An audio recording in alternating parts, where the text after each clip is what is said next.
The Justin Baldoni war with Blake Lively, which seems to me, initially I felt quite sorry for Blake Lively, then I've been reading all the messages between them all, and which he's been putting out, obviously, and it just seems like a pair of absolute grade narcissists. Blake Lively's legal battle with Justin Baldoni is unfolding like a high-stakes Hollywood thriller.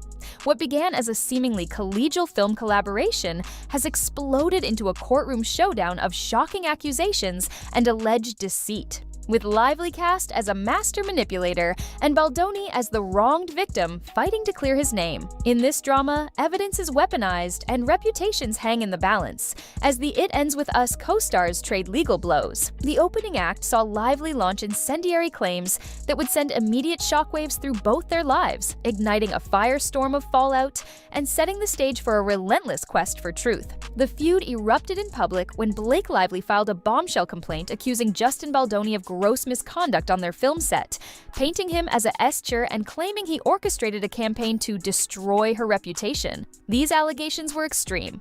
Lively alleged Baldoni had created a hostile environment with disturbing on-set behavior, and even planted rumors to undermine her. Almost immediately, the consequences for Baldoni were severe. Within a day of Lively's accusations hitting the press, Baldoni's longtime talent agency abruptly dropped him as a client, a move reportedly spurred in part by Lively's damning complaint. The man who just months earlier walked the red carpet beside Lively was now professionally shunned, his reputation tainted before any judge had weighed in. During another scene, Lively claims Baldoni improvised a kissing scene according to the complaint. Mr. Baldoni discreetly bit and sucked on Ms. Lively's lower lip during a scene in which he improvised numerous kisses on each take. When Lively expressed her discomfort, the article alleged that Baldoni and his PR team retaliated by planting negative stories about her in the media. Her and made her want to give you over the movie rights. I mean, she had a lot of requests. Yeah, I don't know if, again, I feel like there was some divine guidance there. I don't think it was the words. I think it was the intention and the why that I wanted to make the movie, and the heart that I try to put in everything that I do. And I think at the end of the day, that speaks maybe more than words do. I think that people can feel the intention. It's like the difference between like your grandmother's food and a restaurant's food, right? There's something that's always different about it, and that's the way that we try to make movies, and it's the way I try to live, and I don't know, maybe Colleen just felt that. At the New York premiere of It Ends With Us, eagle-eyed fans noticed a glaring absence of group photos featuring the main cast. This fueled speculation further, especially after social media users discovered that several cast members, including Blake Lively, had unfollowed Justin Baldoni on Instagram, a move many considered a significant red flag. As the press tour kicked off, tensions appeared to escalate, and Blake's approach to promoting the movie came under heavy criticism online. Many took issue with how Blake handled the promotional efforts, arguing that she focused more on florals, fashion, and her hair care line rather than addressing the serious issues explored in the story. During one event, she even invited fans to grab their florals to see the movie, a move that left critics and fans questioning the tone and sincerity of the promotion. This added another layer of controversy to an already fraught situation. With Us is in theaters now, so grab your friends, wear your florals. This particular comment from Blake Lively struck a nerve with many, as it was widely deemed tone-deaf given the film's serious subject matter. Instead, she was encouraged to maintain a lighthearted tone while promoting the film, in stark contrast to the serious themes portrayed. As the press tour progressed, many suspected that it wasn't until Justin Baldoni saw the public reception that he decided to go rogue. His Puerto Rico team allegedly pushed for a more authentic approach, which resulted in Justin being portrayed as the only serious member of the cast. This shift led fans to believe that there was an elaborate effort to smear Blake's name in the media, with one fan commenting that they felt manipulated into blaming Blake, while the real responsibility likely lay with the entire team of studio executives and producers. The fan expressed disdain for Justin's actions, stating, "Justin is a gross man for going rogue at the expense of Blake's reputation." They also noted that Blake's behavior during the promotional campaign now made more sense, adding, "I feel terrible she went through that, it's horrible."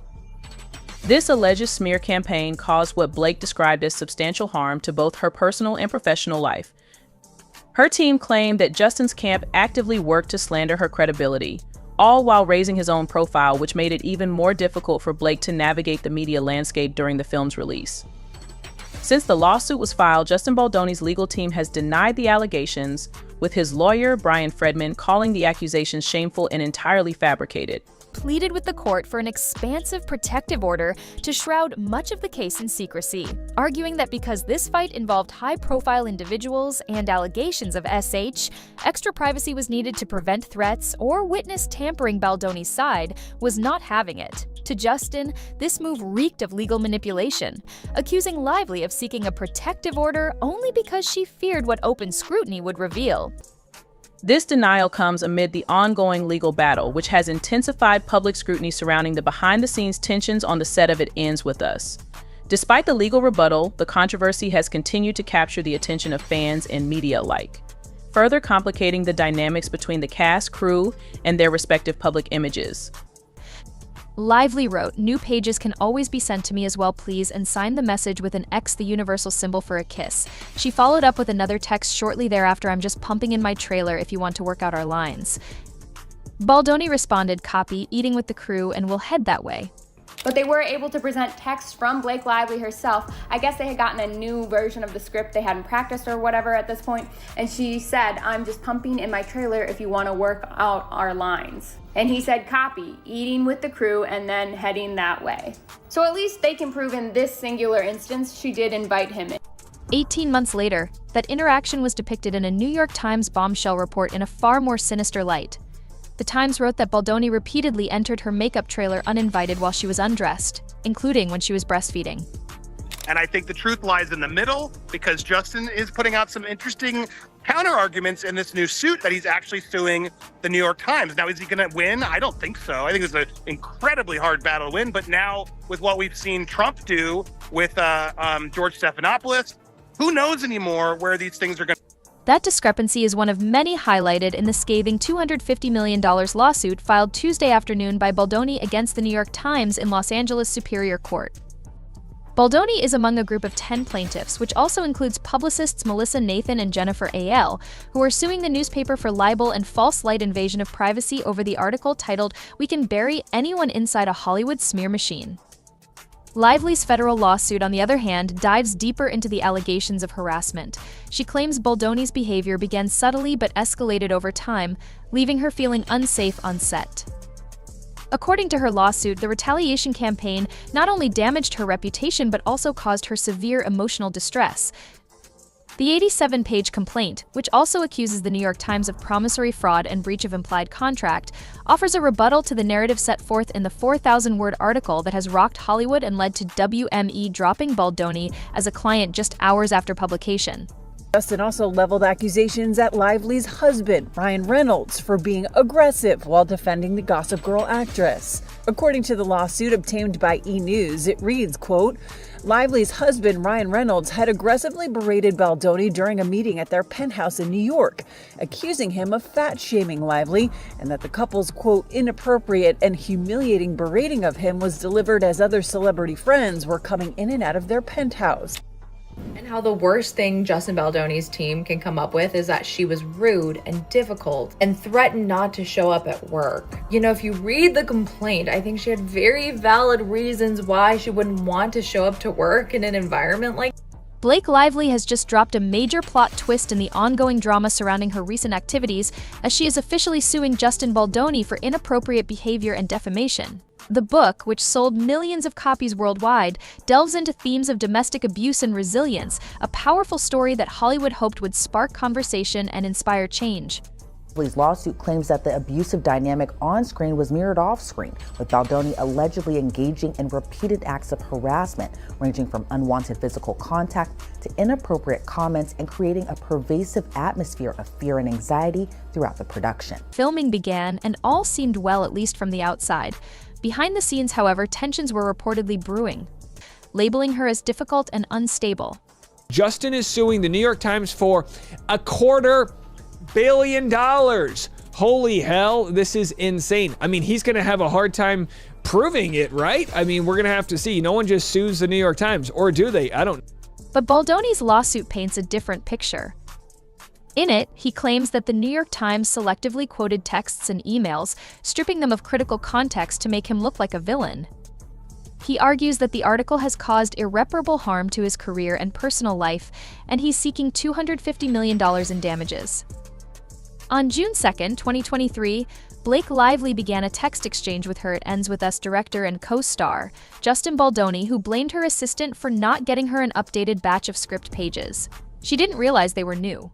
This lawsuit comes after the public turned against her during the press tour for It Ends With Us ever since the film adaptation of Colleen Hoover's best-selling novel was announced in 2019. Anticipation has been sky-high. With over 20 million copies sold worldwide and the novel becoming a TikTok sensation, fans had immense expectations. However, the announcement of Blake Lively, famous for her role as Serena van der Woodsen in Gossip Girl, being cast as Lily Bloom left many fans skeptical. Their concerns grew after set photos revealed unexpected costume designs for her character. The tension escalated even before filming began, as reports surfaced about conflicts between Blake and Justin Baldoni, who not only directed the film but also starred as Ryle Kincaid. While the exact reasons for their clashes remain unclear, whispers of creative disagreements and a strained dynamic behind the scenes began circulating early on, adding fuel to the already heated controversy surrounding the project. The speculation surrounding Blake Lively and Justin Baldoni only grew stronger when fans noticed that Justin appeared to keep his distance from the rest of the cast during production. Now, with the recent news of Blake's lawsuit, fans are revisiting everything that transpired before and during the press tour with a fresh perspective. Justin has been accused of inappropriate behavior on set and slandering Blake's character throughout the filming process. During production, signs of tension were evident, as Blake and Justin were rarely seen together, even at promotional events, further fueling rumors that all was not well behind the scenes. But when she did, the article claimed Baldoni and his team retaliated with a calculated smear campaign aimed at discrediting her. Baldoni's lawyer, Brian Friedman, made it clear in a statement. Friedman also claimed that Blake made numerous demands during the film's production, including threats to derail the project unless her conditions were met. Justin's team argued that the hiring of a crisis manager wasn't intended to smear Blake, but rather to protect the film from what they described as her alleged disruptions. However, the tide of public opinion seems to have sharply shifted in Blake's favor. Several prominent figures, including her Sisterhood of the Traveling Pants co-stars America Ferrera, Amber Tamlin, and Alexis Boleto, released a joint statement in support of Blake. They expressed their disappointment, stating, "Throughout the filming of It Ends With Us, we saw her summon the courage to ask for a safe workplace for herself and colleagues. We are appalled to read the evidence of a premeditated and vindictive effort that ensued to discredit her voice." Colleen Hoover, the author of It Ends With Us, also expressed her support for Blake, describing her as honest, kind, supportive, and patient. Colleen's backing added significant weight to Blake's claims, as she had been deeply involved in the project from its inception. It seems like a strategic effort from Justin's PR team to shift the narrative in his favor, but it unintentionally cast Blake in a negative light, and much of that negativity was amplified by social media and the media's focus on it. You're right that the internet's divided opinions show just how nuanced and polarizing these types of situations can be. People may interpret Justin's actions differently. Some might see them as strategic or genuine, while others might view them as manipulative. It's clear, though, that media outlets didn't give Justin the same scrutiny they gave Blake, which raises questions about the influence of PR strategies and media agendas. It'll be interesting to see how this situation develops as more details come to light. What do you think, though? Do you believe Blake's portrayal was more unfair than Justin's in the public eye? Was proving effective in influencing public opinion? Meanwhile, Justin Baldoni appeared to take a contrasting approach during the press tour. He focused on the deeper themes of the movie and engaged in discussions about the real and significant topics portrayed in the story. This stark difference in their promotional strategies only added to the ongoing controversy surrounding the film and its production. What about the why behind it? If a Lily Bloom in real life can sit in this theater and maybe make a different choice for herself than was made for her, maybe she sees herself on that screen and chooses something different for herself, that's why I made it. However, fans quickly noticed Justin Baldoni's silence regarding the controversies surrounding his co-star, Blake Lively. As Blake faced an overwhelming wave of online hate, Justin refrained from addressing the backlash against her. Instead, reports surfaced that he had hired Melissa Nathan, a high-profile crisis manager known for representing Johnny Depp during his legal battles. This move raised eyebrows, with many questioning why the director of a seemingly straightforward romantic drama needed such a heavy PR strategy. Even members of the film's production team and cast have come forward to side with Blake after she took a brave stand. Brandon Skinner, who had already defended her during the film's press tour, has since reinforced his support for her, calling her a respected professional. Fans are now speculating that Blake might have kept silent regarding all that has happened until now, as her legal team was gathering the necessary evidence to expose Justin, something that seems to have worked incredibly well.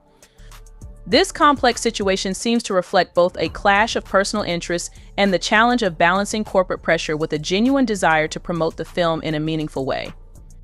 This situation definitely reveals a lot of complexity with multiple perspectives at play. The dynamics between Blake, Justin, and the media, especially the way Blake's public image was targeted, add layers of intrigue.